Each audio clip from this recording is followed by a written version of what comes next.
अर्थसंकल्प 2023 मध्ये एक मायक्रो स्मॉल मीडियम एंटरप्राइजेस संदर्भात एक मोठी तरतूद किंवा दुरुस्ती प्राप्तिकर कायद्यामध्ये सुधारित करण्यात आली होती आणि त्या दुरुस्तीद्वारे एक 43B नावाच्या सेक्शनला एक H नावाचा क्लॉज आणखी ऍड करण्यात आला होता। आता या कलमाची जी की एकंदर व्याप्ती पाहता आपल्याला मायक्रो स्मॉल मीडियम एंटरप्राइजेसची डेफिनेशन सुद्धा आपण लक्षात घेतली पाहिजे किंवा विचारात घेतली पाहिजे आणि त्याद्वारे या कलमाचा काय नक्की परिणाम होणार आहे याच्याबद्दल आपण माहिती करून घेतली पाहिजे। मायक्रो म्हणजे सूक्ष्म, स्मॉल म्हणजे लघु आणि मीडियम म्हणजे मध्यम उद्योगधंदे। ज्या उद्योगधंद्यामध्ये गुंतवणूक साधारणतः 1 कोटी रुपयापर्यंत आहे आणि त्या धंद्याची उलाढाल 5 कोटी रुपयापर्यंत आहे अशा एंटरप्राइजला मायक्रो एंटरप्राइज किंवा मायक्रो इंडस्ट्री असं म्हटलं जातं। त्याचप्रमाणे जर तुमची उद्योगधंद्यामधली गुंतवणूक 10 कोटी रुपयापर्यंत आहे आणि तुमची एकंदर उलाढाल म्हणजे टर्नओव्हर 50 कोटी रुपयापर्यंत असेल तर त्या इंडस्ट्रीला किंवा त्या उद्योगधंद्याला स्मॉल एंटरप्राइजेस किंवा लघु उद्योगधंद्या असं मानलं जातं। आणि तिसरी आणि सर्वात महत्वाची जी उद्योगधंद्याची जी डेफिनेशन आहे, तुमची गुंतवणूक उद्योगधंद्यामधली 50 कोटी रुपयापर्यंत आहे आणि तुमची उलाढाल 250 कोटी रुपयापर्यंत जर असेल तर त्या उद्योगधंद्याला मीडियम एंटरप्राइजेस किंवा मध्यम आकारचा उद्योगधंदा असं म्हटलं जातं। आता जी अर्थसंकल्प 2023 नी जी काही दुरुस्ती सुचवली आहे ती दुरुस्ती फक्त मायक्रो आणि स्मॉल इंडस्ट्रीजच्या संदर्भात लागू होणार आहे। मध्यम उद्योग एंटरप्राइजेसच्या संदर्भात ती लागू नाही, हे एक महत्वाचा मुद्दा आपण यामध्ये लक्षात घेतला पाहिजे।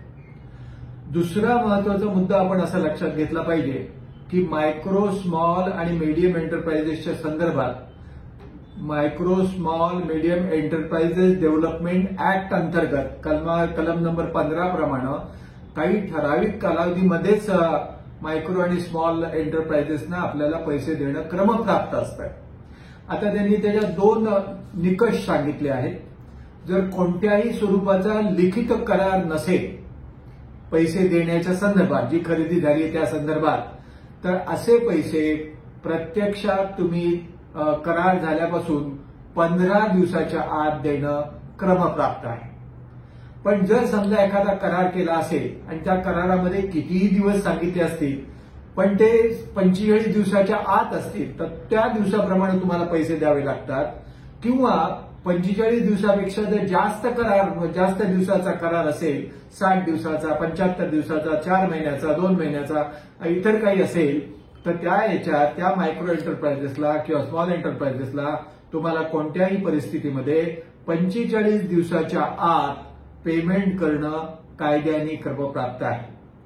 आता 43B सेक्शन अंतर्गत तुम्हाला कल्पना असेल की 43A to 43H पर्यंत साधारणतः 6-7 सबसेक्शन्स आहेत आणि या 6-7 सबसेक्शनच्या अंतर्गत म्हणजे पहिला जर तुम्ही ए पाहिला तर टॅक्स आहे, ड्युटी आहे, सेस आहे, फी आहे, जीएसटी आहे, कस्टम्स ड्युटी आहे, नंतर इतरही काही या स्वरूपाचे काही टॅक्सेस असतील तर ते टॅक्सेस तुम्ही तरतूद तुमच्या बॅलन्स शीटमध्ये तयार करू शकता आणि प्राप्तिकर विवरणपत्र भरण्याच्या अगोदर ती दाखल करून किंवा ते पैसे भरून तुम्हाला त्याची वजावट त्या वर्षामध्ये मिळू शकते। हा अ सेक्शन आहे। बी मध्ये तुम्हाला आढळेल की कॉन्ट्रीब्युशन टू प्रॉव्हिडंट फंड आहे, सुपरअॅन्युएशन फंड आहे, याची पण तुम्ही तरतूद 31 मार्च पर्यंत करू शकता आणि प्राप्तिकर विवरणपत्र भरण्याच्या अगोदर ते पैसे भरून तुम्ही त्याची वजावट 31 मार्च तारखेला घेऊ शकता। तिसरा म्हणजे ABC मध्ये जो मुद्दा आहे तो बोनस कमिशन एम्प्लॉईजला देण्याच्या संदर्भात किंवा नेट पेड डिव्हिडंड शेअर होल्डर्सला दिले जातात त्या संदर्भातला तो क्लॉज आहे। त्यामध्ये सुद्धा तरतूद तुम्हाला करता येते आणि पेमेंट तुम्हाला मात्र 31 किंवा तुमची जी इन्कम टॅक्स रिटर्न भरण्याची ड्यू डेट आहे त्या ड्यू डेटच्या अगोदर भरून तुम्ही त्याची वजावट मिळू शकता। त्याच्यानंतर दुसरे जे आहे ते प्रिन्सिपल फायनान्शियल इन्स्टिट्यूशन आहे, किंवा इतर स्वरूपाचे स्टेट फायनान्शियल इन्स्टिट्यूशन आहेत, अशा ठिकाणी सुद्धा तुम्ही जे काही पैसे द्याल त्याची तरतूद कराल तर ती तरतूद प्रत्यक्षात प्राप्तिकर विवरणपत्र भरण्याच्या अगोदर जर भरले तर त्यामधनं तुम्हाला वजावट मिळू शकते. शेड्यूल्ड बँकांची पण तशीच तरतूद आहे.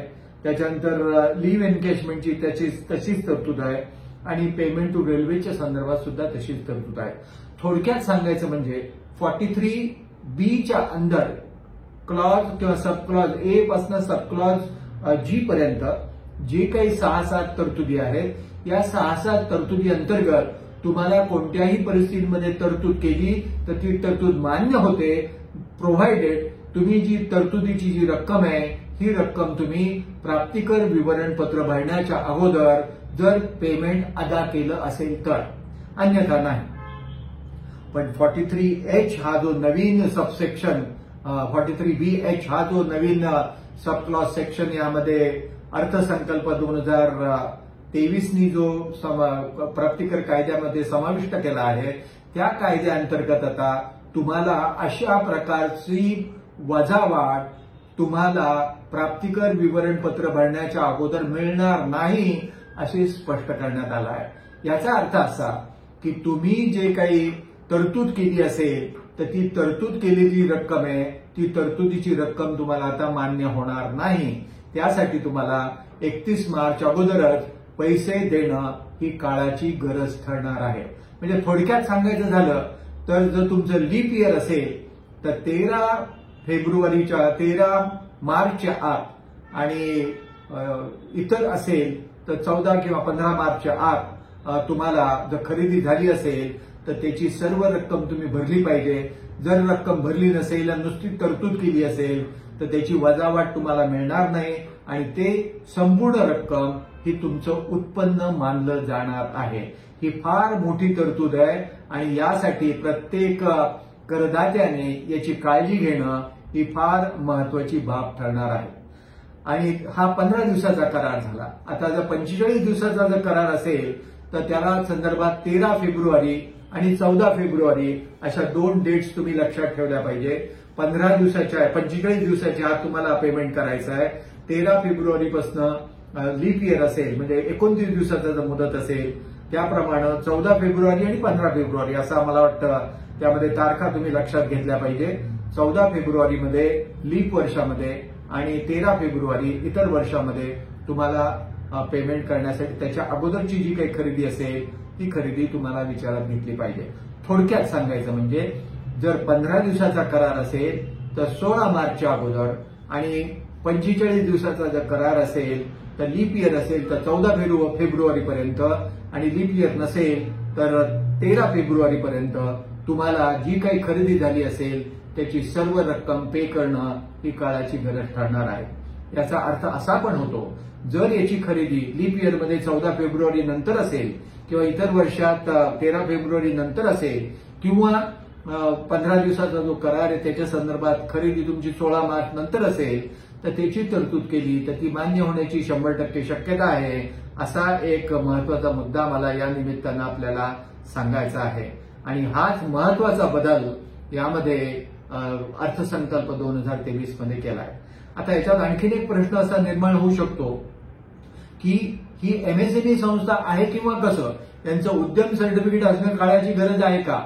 तर यासाठी मायक्रो स्मॉल मीडियम एंटरप्राइजेसच्या वेबसाईटवर किंवा पोर्टलवर आता एक नवीन सुविधा उपलब्ध करून देण्यात आली आहे आणि त्यामध्ये जर संस्थेचं नाव घातलं तर ती संस्था एमएसएमई खाली रजिस्टर्ड आहे किंवा नाही याची माहिती आपल्याला समजू शकते.